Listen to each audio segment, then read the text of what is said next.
औरंगजेब का फैन कौन है? कौन है इस देश में महाभ्रष्टाचारी, भ्रष्टाचारियों का सरगना? और कौन है जो घमंड में चूर है, जो तानाशाह है? कौन है वो? ये सवाल आज खड़े होते हैं, क्योंकि ये सवाल किसी और ने नहीं किए। ये सवाल खड़े किए हैं देश के गृह मंत्री के पद पर बैठे हुए अमित शाह ने। अमित शाह ने आज कहा पुणे में कि शरद पवार भ्रष्टाचारियों के सरगना है, सबसे बड़े भ्रष्टाचारी। तब सवाल आता है कि पिछले 10 साल से ईडी, सीबीआई, इनकम टैक्स और तमाम सारी एजेंसीज का इस्तेमाल विपक्षी नेताओं के खिलाफ कौन कर रहा था?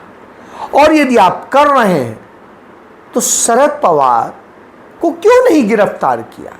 क्यों नहीं भ्रष्टाचार का खुलासा किया? कोई जवाब नहीं। फिर औरंगजेब का फैन कौन है? तब वो कहते हैं उद्धव ठाकरे।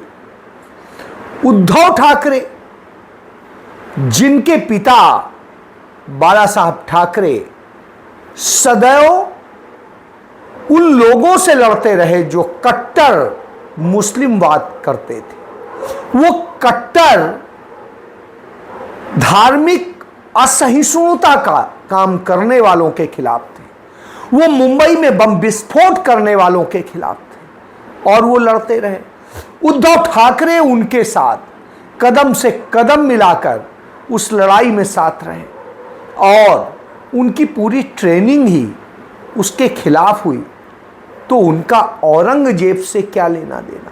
क्या औरंगजेब के वक्त में उद्धव ठाकरे या बाला साहब ठाकरे कोई थे क्या?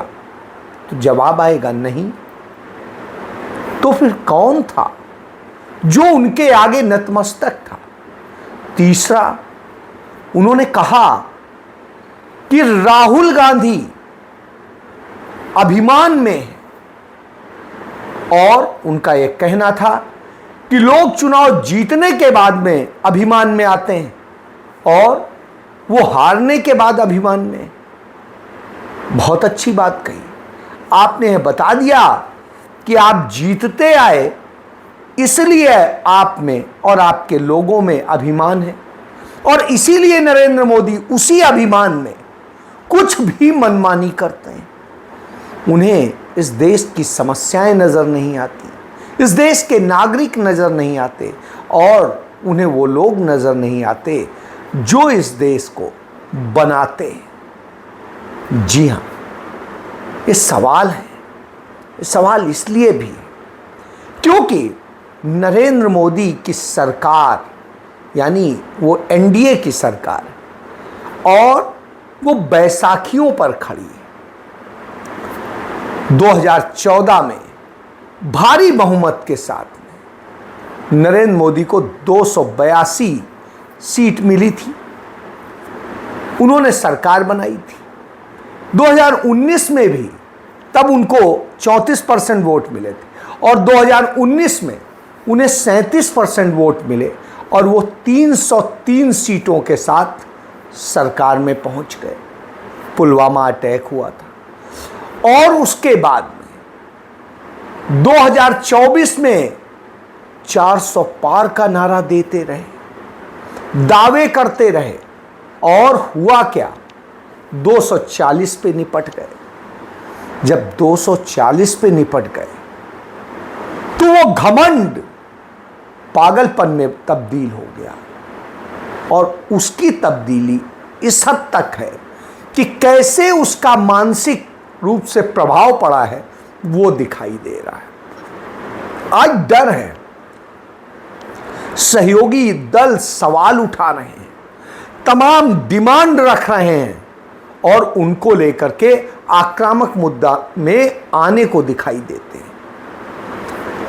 जो टीडीपी है, यानी चंद्रबाबू नायडू की पार्टी, वो मांग कर रही है कि आंध्र प्रदेश को विशेष राज्य का दर्जा दीजिए। अब विशेष राज्य का दर्जा देना है, 1 लाख करोड़ रुपए से अधिक की डिमांड है, पूरी कैसे करेंगे? सिर्फ जुमलों के जरिए। उधर नीतीश कुमार का चुनाव है अगले साल शुरुआती दौर में, तो उनकी चिंता है कि विशेष पैकेज दीजिए, और बिहार को विशेष पैकेज नहीं मिला तो हम कैसे करेंगे, कैसे चुनाव जीतेंगे? तो उनकी भी 30,000 से लेके 50,000 करोड़ रुपए की डिमांड है, यानी करीब करीब 1.5 लाख करोड़ की डिमांड खड़ी है। इसके अलावा तमाम प्रोजेक्ट की मांग है। तो क्या वो भी उसी 15 लाख के जुमले की तरह से सबको मिल जाएंगे, या कुछ मिलेगा भी?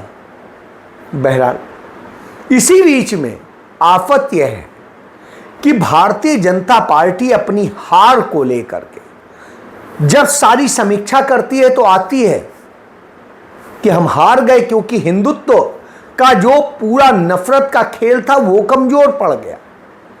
इसलिए कावड़ के नाम पे, कावड़ यात्रा मार्ग पे नेम प्लेट लगाने के नाम पे, और नेम प्लेट में क्या है, वास्तविक रूप से नाम बदलाए जा रहे हैं।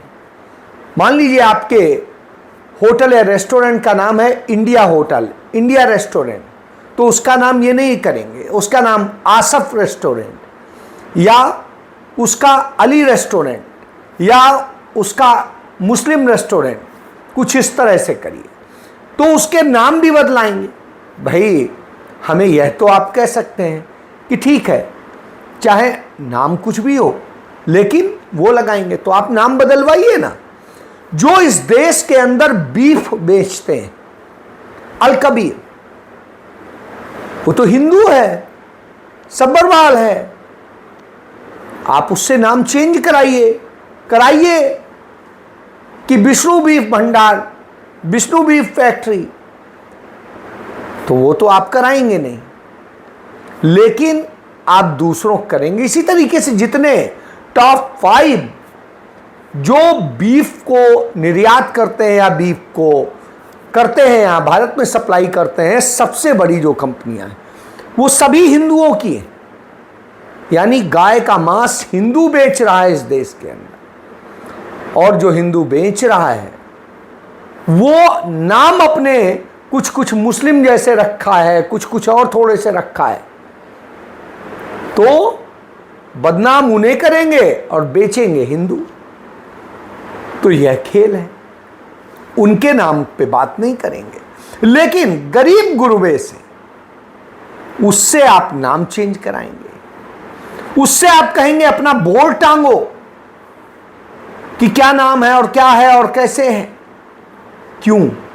इसको लेकर के शंकराचार्य जी ने भी कहा कि इस तरह की परंपरा नहीं होती, मन से व्यक्ति से कराया जाता है जो भी कुछ कराना है। यदि इसको ही करना है तो आप उन लोगों के साथ बैठिए और पवित्रता को कैसे पालन किया जाए इस पर बात कीजिए। यहां तो उसकी बजाय जबरन थोप करके ये करने की कोशिश की जा रही, जिससे कि नफरत का खेल पैदा हो। और जब ये नफरत फैलेगी तो जैसा मैं पहले भी बता चुका हूं, तो भारतीय जनता पार्टी का कमल खिलेगा।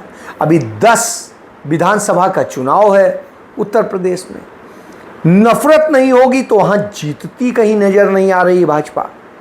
वहां ये जितने इलाके हैं वहां के जो एमएलएस थे वो सांसद हो गए, इसलिए यह हालत। एक एमएलए की डेथ हो गई, इसलिए यह हालत।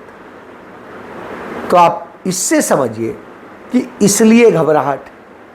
दूसरी एक घबराहट इस बात की भी है कि लगातार इंडिया अलायंस पूरे देश में बढ़ रहा है, उसका प्रभाव बढ़ रहा है। जो अभी हाल के दिनों में 7 राज्यों में उपचुनाव हुए, उनमें भारतीय जनता पार्टी को बुरी तरह से पिछाड़ दिया गया।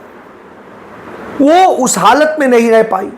जो हिंदुत्व के तमाम केंद्र हैं वहां पर भाजपा को करारी हार देखनी पड़ी। ऐसी स्थिति में कैसे इसे पनपाया जाए और इस नफरत को आगे बढ़ाया जाए, इसको बहस में लाया जाए, जिससे चुनाव जीता जा सके, इसका खेल है। और फिर जब भ्रष्टाचार की बात करते हैं तो भ्रष्ट है कौन? भ्रष्टाचार कौन करता है?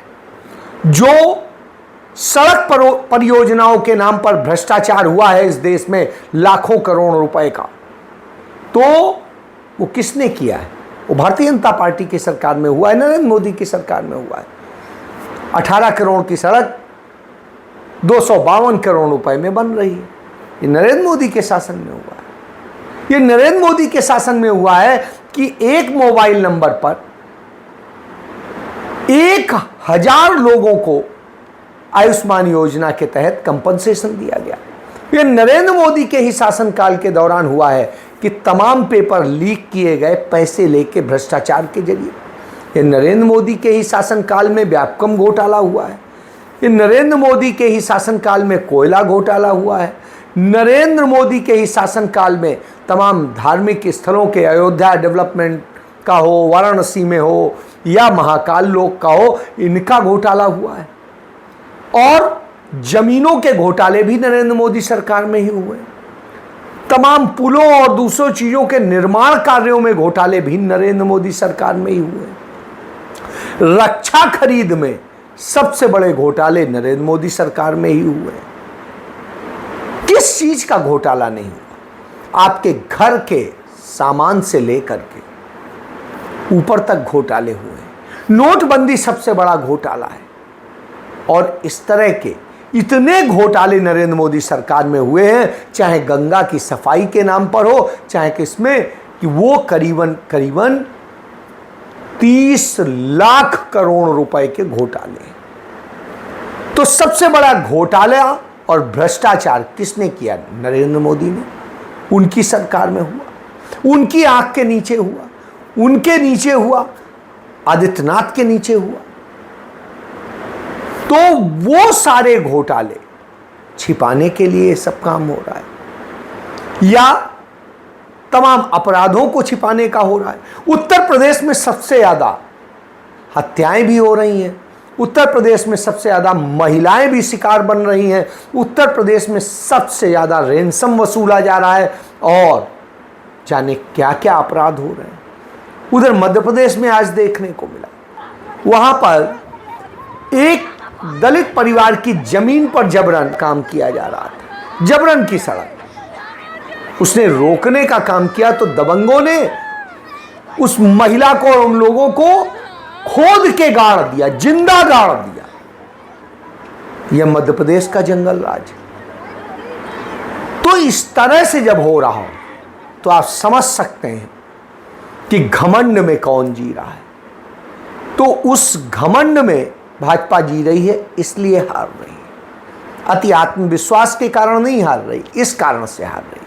वो इसलिए हार रही है क्योंकि हर जगह भ्रष्टाचार करके आम आदमी के खून से भी उसने पैसे निकाल लिए, लाशें बेच के पैसे निकाल लिए, उनकी दवाएं बेच के पैसे निकाल लिए। और भारतीय जनता पार्टी की ही सरकार में दूसरों को बदनाम करो और खुद सत्ता का सुख भोगो, नफरत फैलाओ और सत्ता का सुख भोगो, यह नीति रही। रेपिस्ट सबसे ज़्यादा कहाँ होते हैं? भारतीय जनता पार्टी में।